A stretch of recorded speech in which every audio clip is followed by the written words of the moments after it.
Juan capítulo 1 versículo 4 está hablando de Jesús, ¿verdad? Y dice en él, o sea en Jesús estaba y sigue estando la vida. Y la vida era y sigue siendo la luz de los hombres. Señor, te damos gracias por permitirnos estar aquí.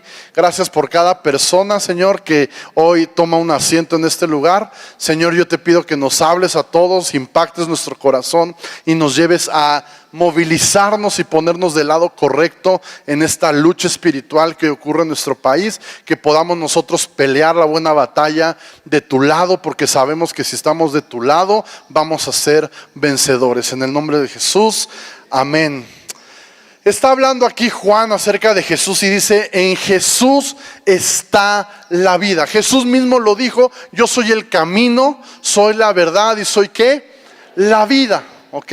Entonces todo lo que tiene vida, todo lo que tiene que ver con la vida, tiene que ver con Jesús. La vida fluye de Dios a través de Jesús y llena todo lo que existe. ¿Ok? Ahora, la vida es contraria a la... muy bien, muy bien. La vida es contraria a la muerte. La luz es contrario a la oscuridad. El gozo es lo contrario de la tristeza. Entonces siempre, cada una de estas representa un reino, ¿sabías? Lo que es la vida, la verdad, el gozo, todos esos son valores del reino de Dios, del cual tú y yo somos parte. Y la mentira, la muerte, la depresión, la tristeza, todo eso forma parte del reino de las tinieblas, del reino de Satanás. Estos dos reinos, por si tú no lo sabías, no son amigos, ni se van a tomar café juntos, ¿verdad? Estos dos reinos viven en franca oposición. Y estos dos reinos se pelean todas las cosas. A veces tú y yo tenemos un pensamiento equivocado y hablamos en términos de las cosas de Dios y las cosas del mundo. Tenemos dividida nuestra mente en las cosas de Dios y las cosas del mundo. Pero la verdad es que tal división no existe. No existen las cosas de Dios y no existen las cosas del mundo. La verdad es que existen todas las cosas y estos dos reinos se las pelean todas. ¿Sí se escuchó? ¿Alguien está entendiendo la diferencia? No son las cosas de Dios y las cosas del mundo, son las cosas que se las pelean el reino de Dios y el reino del mundo. Hablábamos de eso hace poquito, ¿no? Por ejemplo, la política. Pensamos que la política es parte de las cosas del mundo. La educación son las cosas del mundo. Las artes, la moda son las cosas del mundo. Las cosas de Dios es ir a la iglesia, es ir a Alfa, es ir a mi grupo Conexión. Esas son las cosas de Dios en nuestra mente. Pero la verdad es que el reino de Dios y el reino del diablo se pelean todas las cosas. Dios quiere para sí todas las cosas y el diablo también. Entonces necesitamos entender que esto es una batalla que ocurre todos los días. Por un lado el reino de Dios, por otro lado el reino del enemigo, peleándose todo. La vida siempre tratando de instaurarse y la muerte también tratando de adueñarse de todo. Vivimos en medio de esa lucha interminable. Di conmigo: Dios es bueno, el diablo es malo. Eso lo entendemos muy bien. O sea, al menos en nuestra cabeza sí decimos: ok, Dios es bueno, el diablo es malo. Pero el diablo es tan malo que a veces nos engaña. Y es tan bueno siendo malo que logra engañarnos. ¿En qué cosas logra engañarnos? Mira lo que dice Santiago capítulo 1, versículo 14. Del 14 hasta el 17 vamos a leer. Mucha atención, aquí necesito que estén pilas con lo que vamos a leer, porque vamos a leer la línea genealógica de la muerte. Fíjate, dice: la tentación, todos ubicamos tentación, todos hemos sido tentados aquí. Son esas ganas de querer portarte mal, pues, ¿no? O sea, dice: la tentación viene de Satanás. Así dice. ¿De dónde viene? De nuestros propios deseos. O sea, que no le eches la culpa al diablo por las tentaciones que se te enfrentan en la vida, porque somos tentados de nuestros propios deseos. Dice: los cuales nos seducen y nos arrastran. O sea que, varón, tú no puedes justificarte, es que me sedujo. Dice que son tus propios deseos los que te seducen y te arrastran. Luego versículo 15, de esos deseos nacen los actos pecaminosos, es decir, de esos deseos nace el pecado. Y el pecado, si lo dejas crecer, da luz ¿a quién? A la muerte. Entonces estamos leyendo una genealogía, ¿te das cuenta? La muerte, ¿quién es su papá?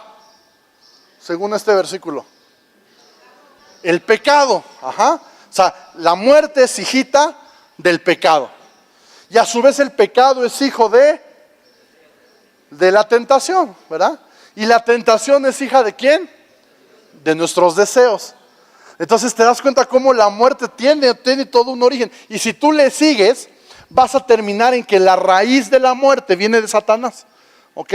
Pero aquí nos da hasta nuestros deseos. Nuestros deseos producen tentación, la tentación nos arrastra y se vuelve pecado. Y el pecado, si lo dejas crecer, da luz a la muerte. Fíjate, hasta ahí vamos bien. Entonces la muerte viene así en general, pues de Satanás, de las cosas malas, de las cosas negativas. Versículo 16. Así que no se dejen engañar, mis queridos hermanos. ¿Dejarnos engañar de qué? Y nos sigue explicando. Todo lo que es bueno y perfecto es un regalo que desciende a nosotros de parte de Dios, nuestro Padre, quien creó todas las luces de los cielos.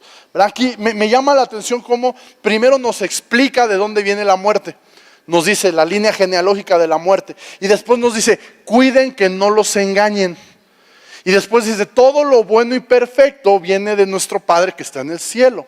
Entonces, resumiendo, todo lo bueno y perfecto, ¿de quién viene? De nuestro Padre. ¿La muerte es algo bueno y perfecto? ¿De quién viene? De Satanás. Ok, eso lo entendemos. Entonces, ¿por qué, aún siendo cristianos y conociendo estas cosas, por qué cuando alguien muere decimos cosas como, es que el Señor se lo llevó? Hasta hay una canción, ¿por qué se fue? ¿Por qué murió? Y esa teología la arrastramos los cristianos todo el tiempo, ¿sí o no? Y alguien muere y no te preocupes, es que el Señor ya se lo llevó. Y hasta nos sacamos unos inventos de, es que era la flor más hermosa del jardín y Dios la quería tener con él y entonces la arrancó y se la llevó para estar con él. A final de cuentas, si yo digo que el Señor se la llevó o se lo llevó, estoy culpando a Dios ¿de qué cosa? De muerte, ¿te das cuenta? ¿Alguien está cachando esta contradicción tan fuerte que hay en medio de los cristianos? ¿Por qué se fue? ¿Por qué murió? Pues porque el Señor se la llevó. Entonces Dios, la muerte proviene de Dios, estamos diciendo. Por eso dice la Biblia, que nadie los engañe. La muerte proviene del enemigo y toda buena dádiva, todo lo perfecto, eso sí viene de Dios. Eso sí viene de Dios. Hay que entender que, como dice este pasaje, la muerte es consecuencia del pecado. ¿Qué quiere decir eso? Cuando Dios creó al primer ser humano que se llamó Adán y a la primera mujer que se llamó Eva, Él los creó y tenían varias características interesantes que quizá tú no sabías. Pero Adán y Eva, número uno, eran eternos. Es decir, iban a vivir para siempre, eran inmortales. Yo sé que eso suena así como de superhéroes, suena así como bien raro, pero la realidad es que Adán y Eva no iban a morir nunca. ¿Qué te parece eso? ¿Quién dice yo? Estaría increíble, ¿no? Ahora, no solamente no iban a morir, sino que no iban a envejecer. ¿Cuántos dicen amén? ¿Verdad? ¿Cuánto nos ahorraríamos, verdad, mujeres, en esas cremas que prometen que van a detener el tiempo y nomás no, ¿verdad? No iban a envejecer, eso es increíble. Y no solamente eran eternos y no iban a envejecer, sino que no existían las enfermedades, ¿sabías? Cuando Dios creó al hombre y la mujer y los puso en Edén, no existían las enfermedades. No fue de que cuando Dios creó esto dijo, ok, ya está todo perfecto, son felices, ahora voy a inventar la gripa. Ahí les va. ¿verdad? Y pues como que ando medio de malas, ahora voy a inventar el cáncer, órale, ¿no? Y por si se portan medio mal, ya ahí va el SIDA, ¿no? Dios no tenía en mente absolutamente nada de eso. Dios creó al ser humano sin enfermedades. No había tos, no había gripa, no había dolor de cabeza. O sea que Eva no tenía pretextos para Adán. Ay, es que me duele la cabeza. No sabían lo que eso era. ¿Me explico? Yo no sé qué cosa le inventaría Eva, pero eso no. No había enfermedad, no envejecían. Y no nada más eso, sino que aparte, en la naturaleza no existían los fenómenos o los desastres naturales. Por ejemplo, no existían los huracanes, no existían los terremotos o temblores, no existían los tornados, los tsunamis. Es más, para ponértela así, ni siquiera llovía. Si tú lees la palabra de Dios, dice que no llovía. En aquel tiempo dice que de la tierra salió un vapor que bañaba la tierra, y ese vaporcito era el agua que nutría las plantas y los vegetales. O sea que ni llovía. El día de hoy llueve y se hace un caos. O sea que ni lluvia había. ¿Te das cuenta qué lugar tan fantástico? ¿A alguien se le antojaría estar en un lugar así?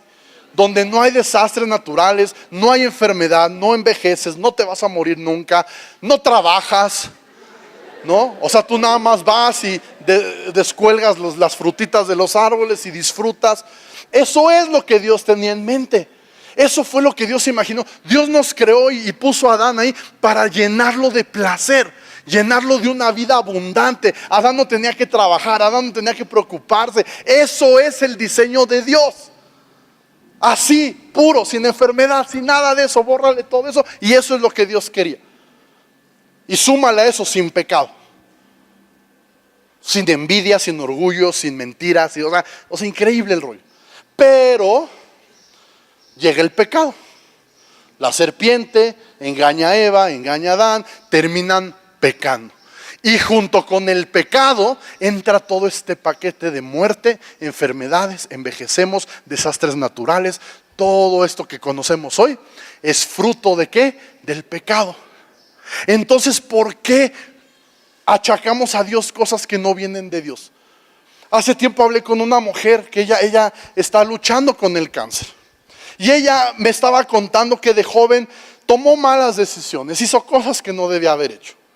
Entonces, a estas alturas de su vida, cuando le anuncian que tiene cáncer, y es un cáncer muy agresivo, ella me dice llorando, dice, yo sé que Dios me está castigando por lo que yo hice cuando era joven.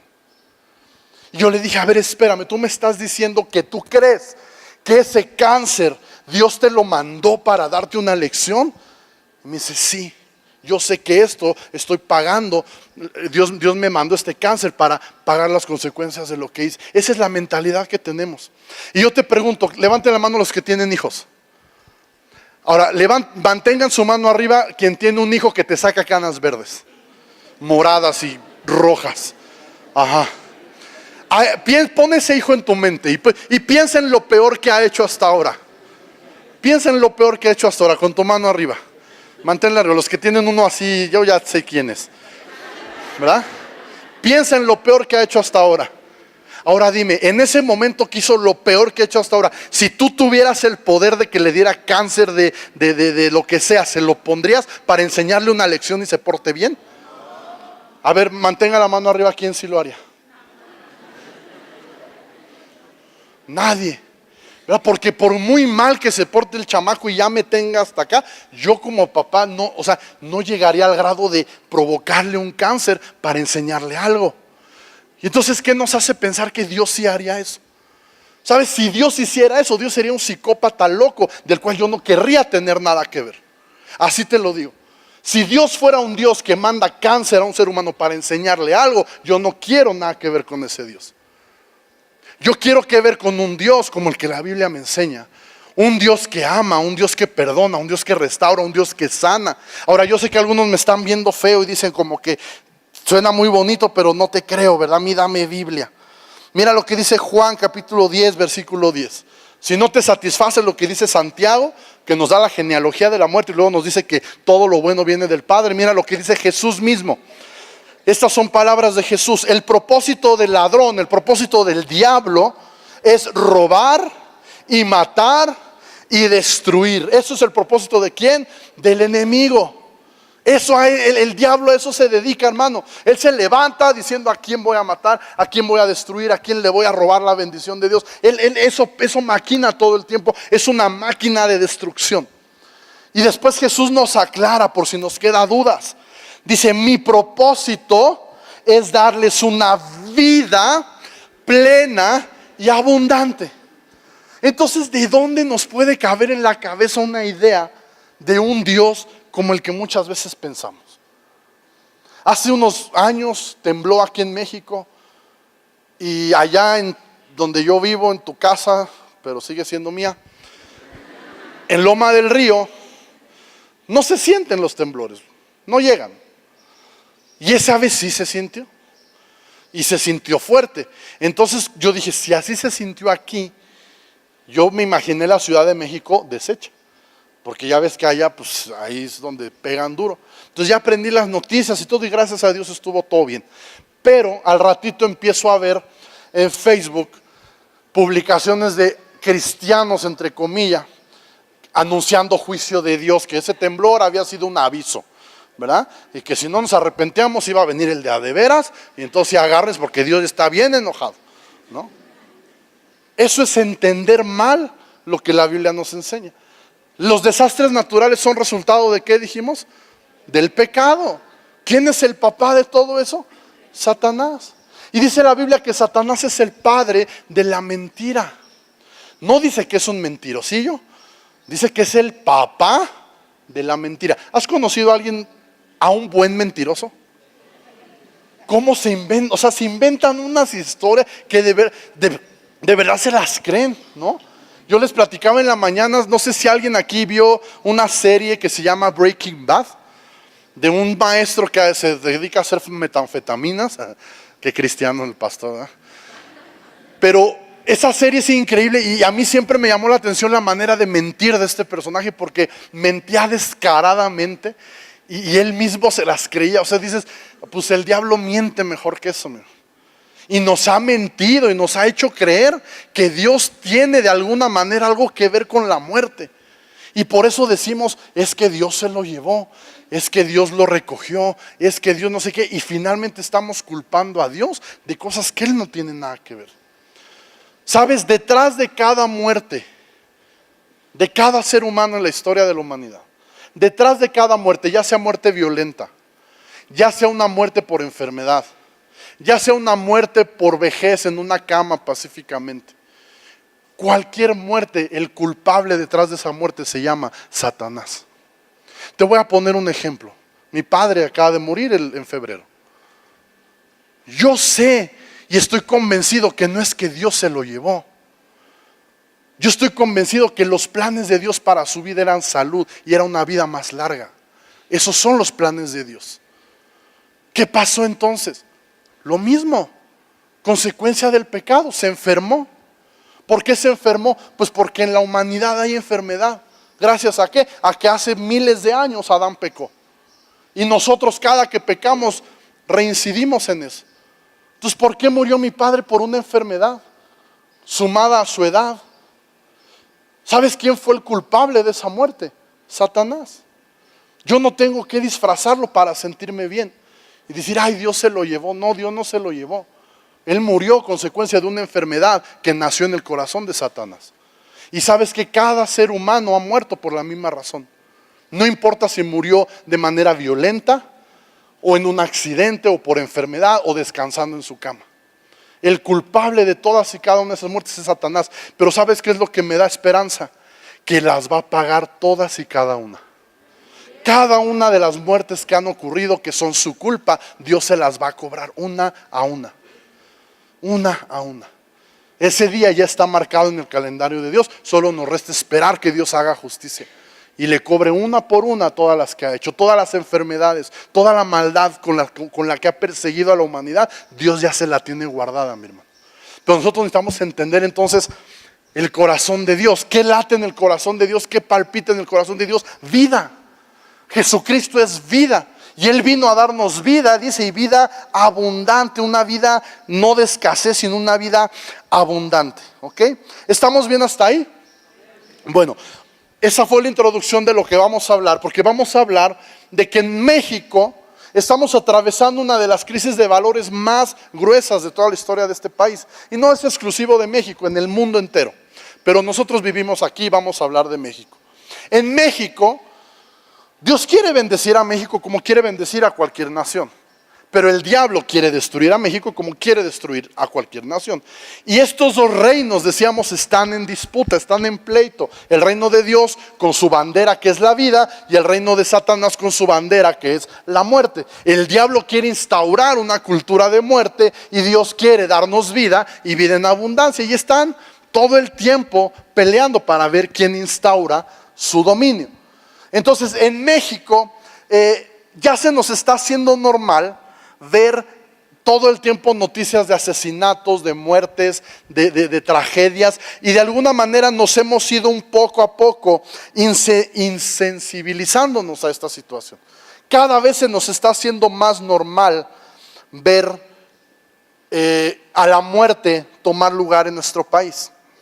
Se está haciendo normal todo esto. Prueba de ello son las más de 216,000 muertes en los últimos 10 años gracias a la guerra contra el crimen organizado. En los 10 años que nuestro gobierno lleva en lucha contra el crimen, van 216,000 muertos entre delincuentes y personas civiles. Personas que estuvieron en el lugar equivocado, en el momento equivocado, y se cruzó una balacera y desafortunadamente les tocó a ellos sin tener nada que ver. Están incluidos en ese número. ¿Cuál es la mentalidad de la delincuencia? Especialmente del narcotráfico y de estos grupos. Su mentalidad es: ese grupo me estorba, para mis propósitos, ¿qué hago? Los elimino. Esa es la mentalidad, ¿verdad? Tal cártel se me está metiendo en mi territorio, me está estorbando, entonces ¿qué hago? Lo elimino. Esa mentalidad desafortunadamente se está queriendo reflejar en nuestras leyes nacionales. Se está construyendo una cultura de muerte. ¿Por qué? Porque de la misma manera que hacen los criminales, de tú me estorbas, te hago a un lado. Ahora, también si un bebé está en el vientre de una mujer y estorba los planes de esa mujer, ahora el gobierno permite ¿qué? Hazlo a un lado. Si ese bebé no está en tu proyecto de vida, si ese bebé no se interpone entre tus objetivos personales y tú, elimínalo. Es la misma mentalidad de la delincuencia que ahora se está reflejando en las leyes. ¿Alguien ve el paralelo? No me sirves, hazte a un lado. Te interpones en mis proyectos, te elimino. Hace unos días, hace unas semanas, yo te platiqué que el pastor Gilberto Rocha fue invitado a participar en la cumbre de la Organización de Estados Americanos que se llevó a cabo en Cancún. Él fue, y dentro de todo lo que él pudo ver, él tuvo acceso a la agenda de los derechos humanos de los próximos años, prácticamente a nivel mundial. Hay un grupo de mucha influencia en el mundo, que está metido en la Organización de Naciones Unidas, en la OEA, en todos estos asuntos, que tienen una agenda, es decir, quieren imponer una ideología. Tú has oído hablar de la ideología de género. A veces pensamos que solamente tiene que ver con la cuestión de los matrimonios igualitarios y cuestión de adopción de niños por parejas homosexuales. Tiene mucho que ver con eso, pero la ideología de género va mucho más allá. Y una de las cosas que es parte de esta ideología de género es esta cultura de la muerte. En la agenda que ellos tienen para conquistar leyes en los próximos años están estos puntos que van a aparecer en pantalla. Ellos quieren promover, número 1, la interrupción del embarazo en la semana 12. Esto ya está aprobado en la Ciudad de México. Si me ayudan, por favor, con los puntos en pantalla. Esto ya está aprobado en la Ciudad de México. Ya una mujer puede abortar hasta el límite de los 12 semanas o 3 meses. Pero no quieren dejarlo ahí, quieren ir más allá. Quieren lograr legalmente la interrupción del embarazo en la semana 18. ¿Ok? Y no solo eso, más adelante, cuando consigan esto, quieren llevarlo hasta la semana 40, es decir, en cualquier momento de la gestación. Esto es lo que están eso es lo que ellos quieren lograr, pero lo quieren hacer poco a poco. Ya lograron a la semana 12, lo que sigue es esto, a la semana 18 y finalmente a la semana 40. Y no terminan ahí. Número 4, si un bebé nace con alguna enfermedad, se le pueda poner fin a su vida durante los primeros 6 meses de vida. Si un bebé nace con alguna discapacidad, con algún problema y los papás no quieren cargar con esa responsabilidad, dentro de los primeros 6 meses pueden quitarle la vida y sería algo legal. Y no solo eso, también están promoviendo la llamada muerte digna, entre comillas, que incluye lo que ellos le llaman muerte por misericordia a enfermos, muerte por misericordia a personas con alguna discapacidad y el suicidio asistido a quien se sienta deprimido o así lo desee.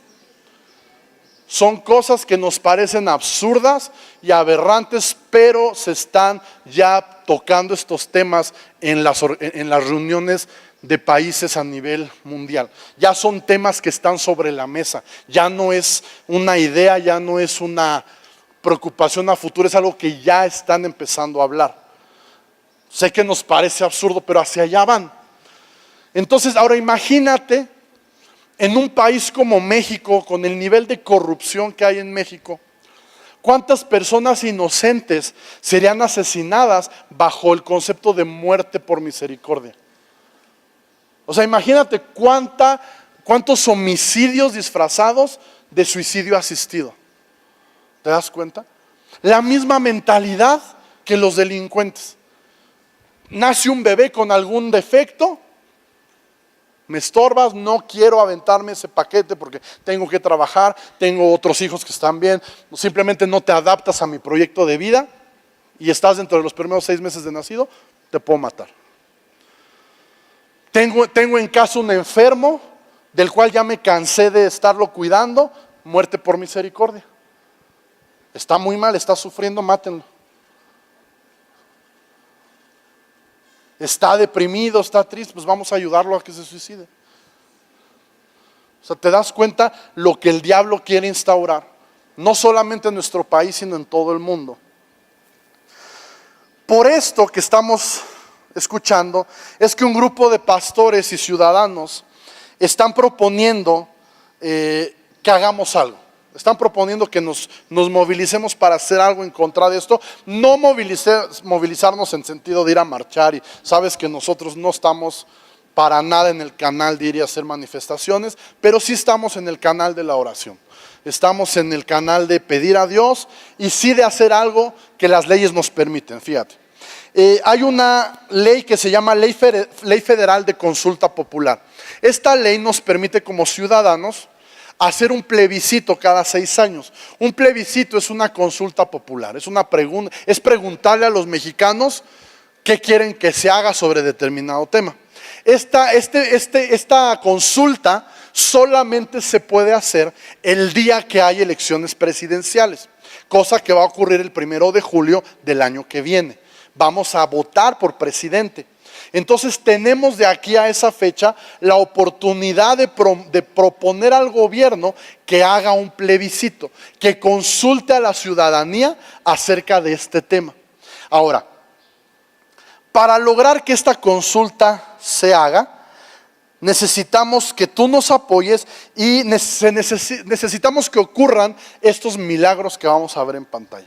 El primer milagro que necesitamos es que logremos juntar al menos 1.800.000 firmas antes del 30 de agosto de este año. O sea, tenemos 2 meses para juntar al menos 1.800.000 firmas. Eso en sí es un milagro. Después de eso, esas firmas se envían al Instituto Nacional Electoral para ser cotejadas y ver que realmente son firmas auténticas de ciudadanos. Ahora, por lo que los abogados comentan, el INE va a recibir la instrucción de anular la mayoría de firmas que pueda, porque obviamente el gobierno no quiere hacer consultas ciudadanas. Entonces el INE va a estar en un plan de, al mínimo error, cancelar firmas, ¿ok? Entonces los abogados dicen, para que ustedes lleguen a 1.800.000 firmas, realmente necesitan llevar aproximadamente 2.400.000 por todas las que el INE les va a querer quitar. Entonces estamos hablando de más o menos 2,5 millones de firmas de aquí al 30 de agosto. Ese es el primer milagro. El segundo milagro es que el INE haga su trabajo y logremos que diga sí juntan 1.800.000 firmas y pase la propuesta a la Suprema Corte de Justicia de la Nación, que es el siguiente milagro. La Suprema Corte de Justicia de la Nación, si me pone la siguiente por favor, está formada por 11 personas, si no me equivoco son 6 hombres y 5 mujeres. Pero estos 11 personajes tienen la característica de que son pro-gay, son totalmente pro-ideología de género. Los 11, está comprobado. Entonces, el hecho de que ellos aprueben esta consulta es un milagro, porque ellos están en contra de lo que la iglesia quiere lograr. Entonces, necesitamos que ocurran estos 3 milagros. Juntar las firmas, que el INE diga sí son tantas firmas y lo pase a la Suprema Corte y la Suprema Corte diga ok, vamos a hacer la consulta. Si esos 3 milagros se logran, que yo creo que lo vamos a lograr en el nombre de Jesús, si eso se logra, entonces el 1 de julio del próximo año, 2018, se va a hacer esta consulta. Todos los que vayamos a votar ese día, se nos va a entregar una boleta que es para votar por presidente y se nos va a entregar otra boleta junto con esta pregunta que está en la pantalla. En esa boleta va a decir, el Estado debe proteger la vida humana desde la concepción como derecho fundamental. Si el 44% de la gente que salió, espérame. Si el 44% de la gente que salió a votar dicen que sí, entonces automáticamente se tiene que modificar la Constitución para proteger la vida desde la concepción sin pasar por las cámaras de diputados ni de senadores. Como es la voluntad, sería la voluntad de la mayoría de la población, el gobierno a fuerzas tendría que modificar la Constitución y de esa manera blindaríamos la vida desde la Constitución. Sería algo histórico que nunca ha pasado en nuestro país. Marcaríamos una tendencia a nivel global de detener este tipo de ataques del enemigo contra la vida. Entonces necesitamos que ocurran estos milagros y necesitamos nosotros hacer nuestra parte. ¿Qué podemos hacer para apoyar? Bueno, podemos firmar. Para firmar, la Cámara de Diputados nos entregó un formato, que ahora sí por favor pónganmelo, nos entregó este formato donde caben 10 firmas por hoja. ¿Okay? Estos formatos los tenemos disponibles aquí saliendo por la explanada y lo mínimo que tú puedes hacer es firmar, pues poner tu nombre, los datos que ahí te pide y firmar. ¿Okay? Eso es lo menos que podemos hacer. Ahora les voy a explicar cómo se llena esta hoja. Ahí vienen algunas cosas ya prellenadas que no hay que tocar. Lo primero que se llena es el estado. En la esquina superior derecha viene un folio, ahí no ponemos nada, ese folio es para el INE, nosotros solo ponemos estado. Ahora, tiene que obviamente venir el estado que viene registrado en tu credencial de elector. ¿Ok? Entonces, si tu credencial es del Estado de México, tú ahí escribes Estado de México. Ahora, es importante, si esa hoja dice Estado de México, solamente pueden firmarla personas cuya credencial sea del Estado de México. Es decir, si yo veo una hoja que dice Estado de México y mi credencial dice que soy de Veracruz, ¿verdad? Entonces yo no puedo firmar en esa hoja, tengo que tomar otra hoja y poner Estado Veracruz, ¿verdad? Y entonces ya llenarla con mis datos y pura gente de Veracruz, ¿sale? ¿Vamos bien hasta ahí? Ahora, lo siguiente es llenar la cuestión de los nombres, ahí no hay mucho problema, si sabes tu nombre, ¿no? Entonces pones ahí, en mi caso, Cortés Padilla, no quería poner el ejemplo completo, pero pues David Omar. Entonces ahí está, pones tu nombre y después nos pide otros 2 datos. Uno dice CE, que es clave electoral, ponme la otra, y un numerito que dice OCR. La clave electoral aparece en la parte de enfrente de tu credencial. Si me pones ¿de dónde aparecen? La clave electoral, ahí está, aparece al frente de tu credencial y dice clave electoral. Y el OCR, dependiendo tu credencial, si es del INE, si es de las nuevas, viene en la parte de atrás, son los últimos 13 números de la primera fila, de abajo, ¿sí lo vemos? Ese es el OCR. Si tú tienes una credencial de las anteriores que eran IFE, entonces el OCR viene vertical de este lado. Ajá. Es un número que viene parado, o sea, viene parado, son los mismos 13 números. Eso los tienes que poner en la hoja. Ponme otra vez la hoja. Pones tu clave electoral, pones tu OCR y finalmente la firmas. La firma es importante que no salga del cuadro para que no haya problema. Ahora, importante, un error que haya en una firma, en una línea, el INE anula toda la hoja. Ok, si en la hoja hay 10 firmas y una está mal en los datos, el INE va a anular toda la hoja. Entonces es importante que firmemos y que hagamos todo con mucho cuidado. No se puede firmar dos veces en dos hojas. O sea, si ahorita firmas en una y de repente alguien en la calle, porque esto se va a hacer a nivel nacional, alguien llega y te dice, oye, estás a favor de que el Estado defienda la vida y te dice, fírmale aquí, pero tú ya firmaste, no puedes firmar dos veces, ¿ok? Porque si firmas dos veces, van a anular las dos hojas. O sea, tienes que entender eso. El INE, su tirada va a ser anular. Anular firmas. Entonces necesitamos hacerlo lo mejor posible. Tu credencial tiene que estar vigente. Si tu credencial no está actualizada, no está vigente, y tú firmas y ya nosotros nos van a anular toda la hoja. ¿Sale? Entonces es muy importante que nos pongamos las pilas en este sentido. Si quieres más información, se publicó una página de internet que se llama dilesialavida.com.mx. Nos la van a poner en la pantalla. dilesialavida.com.mx. Ahí puedes informarte, ahí todo lo que te platiqué está ahí. Puedes descargar el formato, ahorita lo vamos a entregar aquí, pero si no sé, tienes prisa y te tienes que ir, y lo puedes descargar de esta página, imprimirlo. Puedes sacarle copias las veces que necesites, pero tiene que ser este formato. Ahora, entra la parte donde te motivo a hacerlo. Si me ayuda alguien con el piano. ¿Por qué es importante que participes? Porque yo sé que algunos dicen, bueno, pues a mí qué. Yo ya ni estoy en edad de tener hijos, me vale gorro si abortan o no abortan, yo estoy sano, o sea que la muerte en misericordia ni me apura, ¿verdad? Déjame leerte lo que dice Josué, capítulo 24, versículo 15. Dice el Señor, pero si te niegas a servir al Señor, elige hoy mismo a quién vas a servir. Y eso es algo que yo te pongo sobre la mesa hoy, y Dios lo pone sobre la mesa. Tienes que elegir a quién vas a servir. No te puedes quedar neutral. Está el reino de Dios que abandera la vida, está el reino de Satanás que abandera la muerte. Tú tienes que escoger qué bando vas a tomar. ¿Vas a optar por defender la vida o vas a optar por promover una cultura de muerte?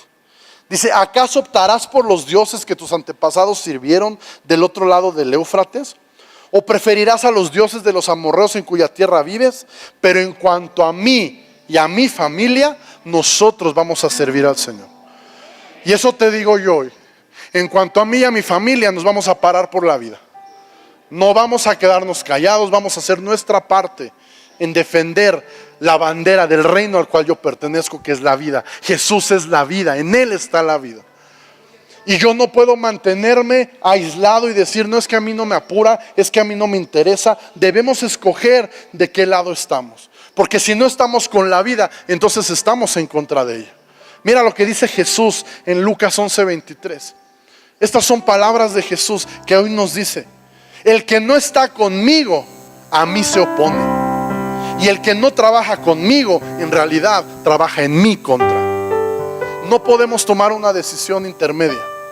O estamos con Jesús o estamos en contra de lo que Jesús está haciendo. Yo no creo que ninguno de nosotros desearíamos estar luchando contra Dios. Si Dios está haciendo algo y si Jesús quiere instaurar vida en nuestro país, nosotros tenemos que ponernos de su lado. Porque si no lo hacemos, si nosotros pretendemos quedarnos en medio, dice Jesús, yo lo tomo como que estás trabajando en mi contra. En estas situaciones no nos podemos quedar a medias. Es todo o es nada. O estamos con Jesús o estamos en contra de Jesús. Lo mínimo que yo espero que hagamos no es solo firmar. Yo espero que lo mínimo que Manantiales haga es que cada uno de nosotros nos comprometamos a llenar una hoja completa con personas que conocemos. Yo creo que cada uno de nosotros se puede llevar una hoja e ir a tu escuela, a la escuela de tus hijos, o con tus vecinos o con tus compañeros de trabajo, y preguntarles: ¿crees que el Estado debe proteger la vida desde la concepción como un derecho fundamental? Si te dicen que sí, diles: por favor, apóyame, y explícale la situación. Estamos buscando hacer un plebiscito para el año que entra. Creemos en la vida, y si estás de acuerdo, súmate. Con que juntes 10 firmas, creo que es lo mínimo que podemos hacer cada uno. Llevarnos una hoja y conseguir llenarla, y llenarla responsablemente, como ya te dije, porque si no nos la van a anular y de nada va a servir. Déjame leerte un poema para terminar. Este poema está en un museo en Israel. Es un museo del Holocausto nazi. Dice así: cuando los nazis vinieron a buscar a los comunistas, guardé silencio porque yo no era comunista. Cuando encarcelaron a los socialdemócratas, guardé silencio porque yo no era socialdemócrata. Cuando vinieron a buscar a los sindicalistas, no protesté porque yo no era sindicalista. Cuando vinieron a buscar a los judíos, no pronuncié palabra porque yo no era judío. Cuando finalmente vinieron a buscarme a mí, no había nadie más que pudiera protestar. No vaya a ser que nos pase eso. No, pues a mí ahorita no me afecta. No, pues a mí ahorita no me pega. Sí, pero si estas ideas diabólicas siguen avanzando, no te sorprenda que llegue el día en el que vengan por nosotros y ya no haya quien nos defienda. Este es el momento de nosotros alzar nuestra voz y decir: no van a pasar ese tipo de propuestas.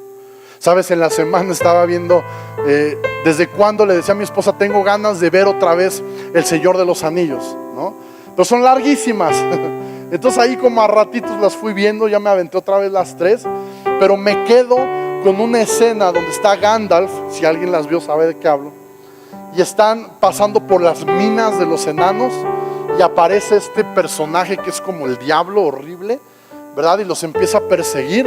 Y entonces Gandalf les dice a Frodo y a todos: vayan, corran, síganse. Y entonces Gandalf se para frente al enemigo imponente y le dice: no vas a pasar.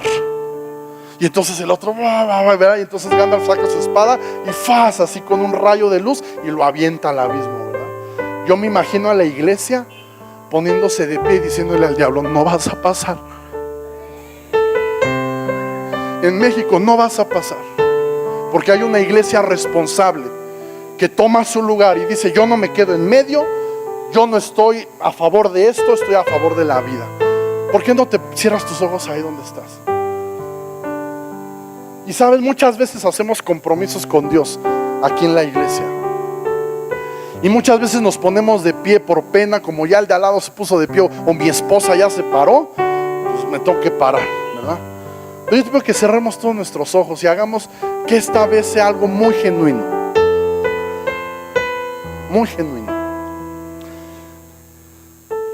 Si tú hoy quieres escoger de qué bando vas a estar, si tú hoy le dices a Jesús: yo estoy contigo, estoy de tu lado, y tú hoy quieres hacer un compromiso de decir: al menos una hoja voy a llenar, al menos una hoja, que te pongas de pie, todos con los ojos cerrados. Que tú digas: Jesús, yo me comprometo que al menos te voy a conseguir 10 firmas, al menos. De ahí para arriba, las que pueda, yo lo voy a hacer, porque estoy comprometido con lo que tú eres y lo que tú representas. Ponte de pie ahí donde estás, todos con los ojos cerrados. Este es un compromiso bien personal con Dios. Y ya los que estamos de pie, comienza a hacer este compromiso con Dios y dile: Señor, yo y mi casa te seguiremos a ti. Yo y mi casa te serviremos a ti. Señor, yo me comprometo hoy delante de ti a juntar al menos las 10 firmas de una hoja. Padre, yo me comprometo a movilizarme en oración, Padre, a llevarme estas necesidades todos los días, a estar orando para que esto no pase en nuestro país. a estar intercediendo constantemente a favor de la vida, Señor. Y en segundo lugar, no solo a firmar yo, sino a conseguir firmas entre mis conocidos, entre mis amigos. El mayor número de firmas que yo pueda conseguirte, lo voy a hacer.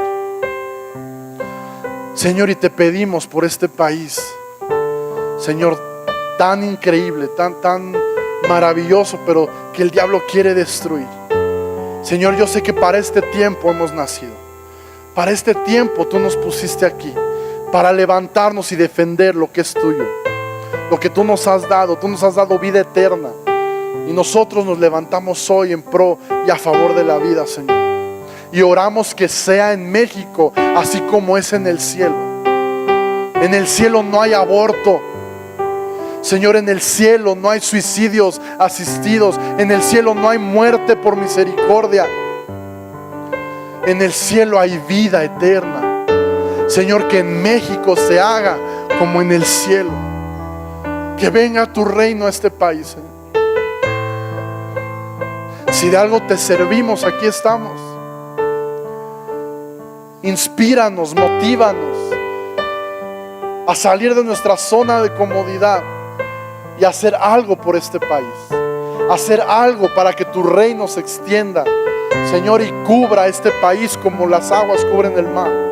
En el nombre de Jesús yo declaro desde hoy una victoria sobrenatural. Yo declaro, Señor, que estos milagros van a ocurrir uno por uno. Y los vamos a ver, Señor, ahora los vemos como un gigante, pero vamos a ver cómo esos gigantes caen uno tras otro en tu presencia. Ese 1.800.000 firmas, yo declaro que se van a conseguir, Señor. Porque yo creo que hay más de 2 millones de creyentes tuyos en este país que podemos levantar la voz y decir: no vas a pasar. Señor, oramos por cada funcionario del Instituto Nacional Electoral que va a estar involucrado en la cuenta de estas firmas. Que tú pongas temor tuyo y rectitud en sus corazones. Desde ahora te lo pedimos, Señor. Prepara el camino para este proyecto, Señor. Oramos por los 11 ministros de la Suprema Corte, Padre, que desde ahora tu Espíritu Santo les vaya preparando para ese momento en el que proféticamente yo hablo, que ellos van a decir: sí pasa esta consulta, sí se va a hacer. Y aún, Señor, oramos, nos anticipamos al 1 de julio del próximo año. Que cada persona que salga a votar sea inspirado por tu Espíritu Santo y diga: sí, sí creo que es obligación del Estado proteger la vida, Señor. Y que podamos marcar una historia y blindar desde nuestra Constitución la vida sagrada que tú has creado, esa vida que tú has infundido en esta tierra. Permítenos siempre estar del lado correcto, Señor. Yo declaro una victoria absoluta sobre el reino de las tinieblas, en el nombre de Jesús. Amén. Amén. Puedes tomar tu lugar. Dice la Biblia que la oscuridad